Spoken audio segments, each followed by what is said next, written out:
পথে বিস্তর আলোচনায় যাইতে হবে। মানে আর্মির লোকজন হাসতেছে যে জিয়াউর রহমান চিটাগাং লং কোর্সের ছিল। তো আমি তারা বললাম, আপনি এই যা বললেন এই কথাটা একটু রেকর্ড করেন, রেকর্ড করে এটা নিয়ে আপনার পরিচিত কোনো আর্মি অফিসার বা কারো কাছে যা একটু জিজ্ঞেস করবেন যে ভাই আমারে এই সাংবাদিক ইলিয়াস আমার এই কোশ্চেনটা করছিল, আমি দেওয়ার পরে আমাদের সে এইটা বলছে। জান আপনি এবার তো বুঝেন কত নলেজ, এই নলেজ নিয়ে তারা রাজনীতি করে। মানে যে যারে পছন্দ করে তারে ন্যাংটা হয়ে পছন্দ করতে হবে, তার ভালো যেটা ওইটাও ভালো, খারাপ যেটা ওইটাও খারাপ। আমরা কয়েকদিন আগে এই হ্যাঁ ভোট আর না ভোটার এই, আরে ভাই এখন বড় বড় কথা বলেন যে হ্যাঁ ভোট না ভোট কিছু না, জুলাই এগুলো নিয়ে কিছু করা যাবে না, জুলাই এটা করলে সংবিধানের সমস্যা হয়ে যাবে, সংবিধান তার বাপ বানাইছে। এই যে তোরা যে সরকারটা আছে, সেই যে নির্বাচন ইউনুস আসলো, এই ইউনুসের এই আশাটাই তো অবৈধ।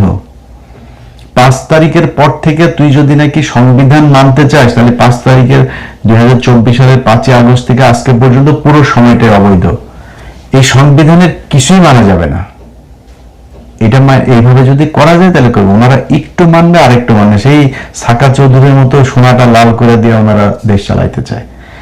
তো তারপরেও কয়দিন ধরে তারেক রহমানের কিছু কাজকর্ম ভালোই দেখছে। আশা করি তারেক রহমানরা এই জুলাই এটা নিয়ে কোনো মানুষের সাথে কোনো বিট্রে করবে না, এটা আমাদের আশা। তো যে বিষয় নিয়ে কথা বলছিলাম ভাই, আমাদের দেশের এই আমরা যারা গরিব মানুষ আছি, আমাদের সবার সমস্যা ভাই ওইটাই। আমরা হলাম গিয়া প্রজা, ওরা হলো রাজা। এই যে ডক্টর ইউনুস ও তো ধরেন মানে আল্লাহ বাঁচায় রাখুক, সুস্থ রাখুক, কারোর এই খারাপ দোয়া না করি, কিন্তু তো মরার সময় চলে আসছে। মানে এভারেজ যদি হিসাব করি তো অলরেডি এক্সপায়ার হয়ে গেছে। তো এই যে উনি, আমরা মনে করেছিলাম ওনার টাকা আছে, খ্যাতি আছে, সম্মান আছে, সব আছে, আর কি লাগবে না। উনি এসেও একটা ম্যান পাওয়ারের বিজনেসের একটা লাইসেন্স করে গেছে, জানেন আপনারা?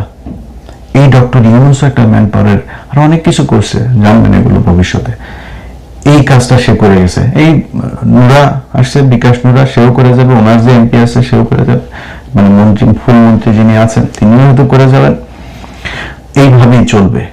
তো আমার এই এত আলোচনা করলাম, এই আলোচনার মধ্যে সবচাইতে মানে খারাপ লেগেছে যে জিনিসটা মনে হওয়ার পরে, যে পৃথিবীর প্রতিটা মানুষকে এখন এই যুদ্ধক্ষেত্র থেকে তার দেশের সরকার নিয়ে যাচ্ছে। আর আমার দেশের মানুষ কেমনে পাঠাবে? সরকার খালি পাঠাইতে পারলেই বাঁচে। পাঠাবে, যাবি, টাকা কামাবি, পাঠাবি, আমি ওই টাকা বাইরে পাঠাবো। এটাই আমাদের দেশের সোনার বীরের জাতি। আমি আবার একটু বাজে ভাবে বললে আপনাদের অনেকে খারাপ লাগে, যে কারণে বললাম না। এই বালের বীরের জাতি 71-এর পর থেকে করে পিছন দিয়ে ঢুকায় তোমাদের বীরের জাতি বানায় রাখছে। এত সুন্দর করে বলতে পারি না, তাই বলতে পারলাম না।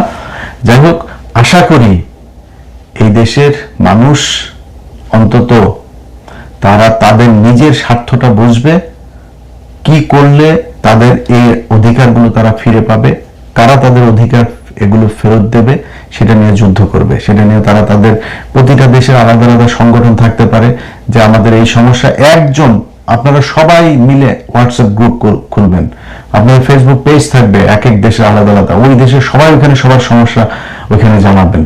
সমস্যা জানা ওইখানে যদি না করে, একসাথে সরকারকে ওইখান থেকে নিয়মিত সংবাদ সম্মেলন করবেন।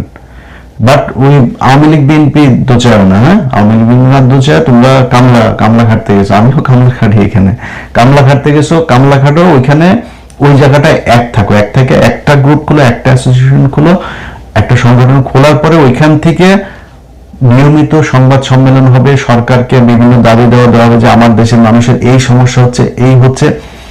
একটা হোয়াটসঅ্যাপের মেসেজের কয়েক লক্ষ মানুষ জেনে যাবে।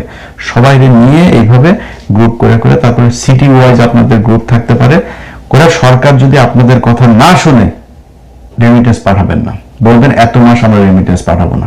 এই যে রিজার্ভ না, প্রতিদিন পত্রিকা খুললে দেখবেন রিজার্ভ 32 বিলিয়ন, আজকে 35 বিলিয়ন হয়ে গেল। তোর বাপের টাকা না, এটা এই কামলাদের টাকা। এই কামলারা বহুত কষ্ট করে, ছোট বাচ্চার সাথে দেখাও হয় না, 5 বছর 10 বছর বয়স হয়ে যায়, বাচ্চার সাথে দেখা হয় না বাবার। এটাই মধ্যপ্রাচ্যের এদের পরিণতি, এটাই মানে বাস্তবতা। তো এই জায়গা থেকে আমরা বের হইতে চাই।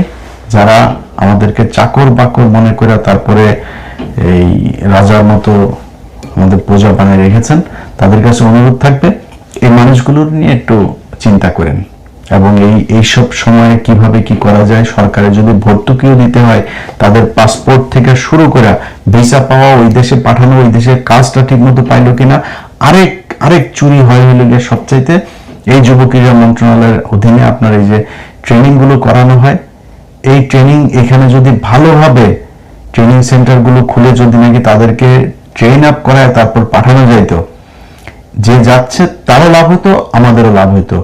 ইন্ডিয়া থেকে একজন মানুষ যেই টাকা কামায়, আমরা 5 জন 10 জন মিলে ওই টাকা বেতন পাই না। আমি মধ্যপ্রাচ্যের কথা বলছি।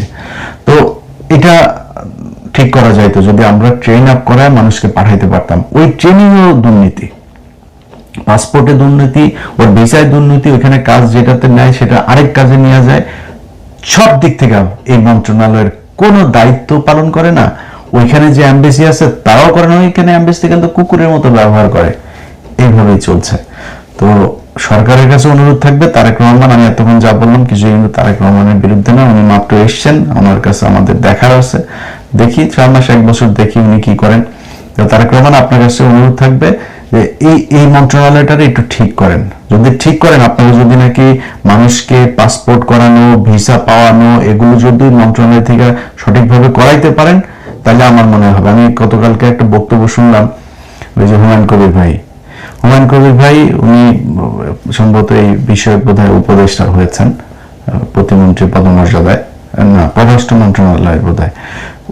উনার এক বক্তব্য শুনলাম, উনি বলছেন যে ওনাকে ইফতারের ঠিক 20 মিনিট আগে তারেক রহমান ফোন করেছেন তাড়াতাড়ি বিমানবন্দরে। কেন এটার জন্য তারেক রহমানকে ফোন করতে হবে কেন? মন্ত্রণালয়ে আপনারা বাল ফালান, আপনাদের কোনো দায়িত্ব নাই? এই মানুষগুলো যে এই মানুষের টাকায় আপনার বেতন হয়, আপনার এটার কোনো দায়িত্ব নাই? এটা পালন করে না তারা অফিসার, বিশাল বড় অফিসার। তো আপনাদের এই সংগঠনগুলো যদি ঠিক রাখেন, আমার মনে হয় এদেরকে চাপে রাখা যাবে। আর দেশের ভেতরেও, দেশেও যখন যেটা রাজনীতি করবেন না, এই যে কুত্তার মতো যারা আপনাদেরকে কুকুর বিড়াল বানায় রাখে, প্রজা বানায় রাজাগিরি করে না, এদের পিছনে পিছনে এই যে পাশাটা উদাম করে দেওয়া, তারপর নির্বাচনের সময় মারামারি এগুলি করেন, ভাইয়ের হাত শক্ত করেন, এগুলো করেন না, এগুলো করা বন্ধ করতে হবে। আপনারা এগুলো যদি করেন, তাহলে এই আপনাদেরকে এরকম চাকর বাকর কুত্তার মতো আপনাদের সাথে ব্যবহার করবে। আপনি একদম খুব ছোট কাজ করবেন, একদম মানে ডে লেবার হিসাবে কাজ করবেন, কিন্তু আপনার পকেটের টাকা দিয়া আপনি রাজনীতি করবেন। আরেকজনের টাকার দিকে তাকাবেন না, আরেক নেতার পিছনে ঘুরে আরেকজনের কাছ থেকে মায়া কেটে খা, এভাবে আপনি জীবনে বড় হইতে পারবেন। আপনার নেতা বড় হবে, আপনি জীবনে হইতে পারবেন না। আপনি যেই নেতার জন্য বিশাল আকারে পিএমপি নীতি দেখান, ওই নেতারা বলেন যে ভাই সামনের বছর আমি কিন্তু ইচ্ছা আছে, সামনের বছর মানে 10 বছর 20 বছর পরে স্যার আমার ইচ্ছা আছে যে আমি এমপি নির্বাচন করব। ওই পরের দিন দেখবেন যে ব্রিজের নিচে আপনার বিচে কাটা লাল পড়ে আছে। অতএব এদের কাছ থেকে বের হয়ে আসতে হবে। বের হয়ে আপনাকে নিজের বিবেকের কাছে প্রশ্ন করতে হবে যে আপনার সামাজিক অবস্থান, আপনার রাজনৈতিক অধিকার, অর্থনৈতিক অধিকার, এগুলো আপনাকে কে দিতে পারবে, কে কার মাধ্যমে হবে, সেগুলো চিন্তা করে আপনার মানুষের পিছনে দৌড়াইতে হবে। আমি কোনো দলের নাম বললাম না, হইতে পারে সেটা বিএনপি, যার পিছনে হোক, সেটা আপনি নিজের প্রশ্ন করবেন, কারা করে, কারা আপনার জন্য কাজ করতে পারে, সেটা চিন্তা করে রাজনীতি করবেন।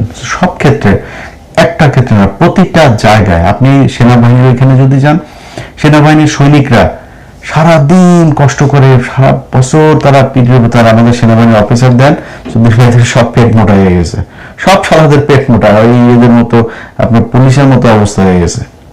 পুলিশ তো মনে করেন যে ওরা চাকরি নাই, ঘুষ খাবো এটা চিন্তা করেই ওরা চাকরিতে যায়। সব না, আবার যেগুলি থানা টানা বিভিন্ন জায়গায় থাকে, ওনাদের মোটামুটি সবারই চিন্তায় থাকে আমি ঘুষ খাবো, ঘুষ খেয়ে তারপর চাকরিটা যখন যাবে, তারপরে হজ করে তবা করে তারপর ভালো হয়ে যাবো, এত সোজা। সেনাবাহিনীর সৈনিকরা কষ্ট করে, অফিসাররা, ওনারা দেখেন আজকে এই যে ইরানের সাথে যে যুদ্ধ হচ্ছে, দেখেন ইরান কোথায় আর ইসরায়েল এদিকে আপনার এটা কি যুক্তরাষ্ট্র, এরা দেখেন কত শক্তিশালী, তারপরেও তারা কত বছর আগে থেকে তারা এই মিসাইল টিসাইল এগুলো বানায় রেখে তারা যুদ্ধ করে যাচ্ছে। মানে ভাই আমার দেশে আছে কি? আপনার যে শত্রু, প্রধান শত্রু ইন্ডিয়া, এই সেনাবাহিনীর ওইটা নিয়ে কোনো টেনশন আছে?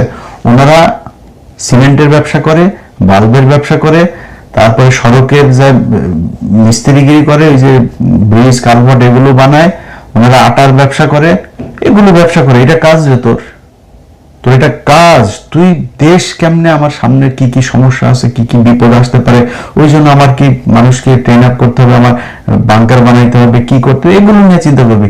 কিচ্ছু নাই। না আমার অস্ত্র আছে, না মিসাইল আছে, না আমার এয়ার ডিফেন্স আছে, কিচ্ছু নাই। ওনারা আটার ব্যবসা, রডের ব্যবসা, সিমেন্টের ব্যবসা এগুলো করে। তো ওনাদের তো কোনো সমস্যা না, ওনারা তো খায়া পেট এরকম বানাচ্ছেন। হাসিনা ওদেরকে বলে দিয়ে গেছেন যে ভাত খেতে পারবে, আগে এদেরকে ভাত দিত একবেলা, হাসিনা 3 বেলা ভাতের ব্যবস্থা করে দেন। ভাত খাওয়ায় এই চুদির বাড়িতে সব পেট মোটা করে শালারা সব এখন ঘুষ খাইয়া পুলিশের মতো অবস্থা হয়ে গেছে। তো যাই হোক ভাই, আমাদের সবাইরই সব জায়গাতেই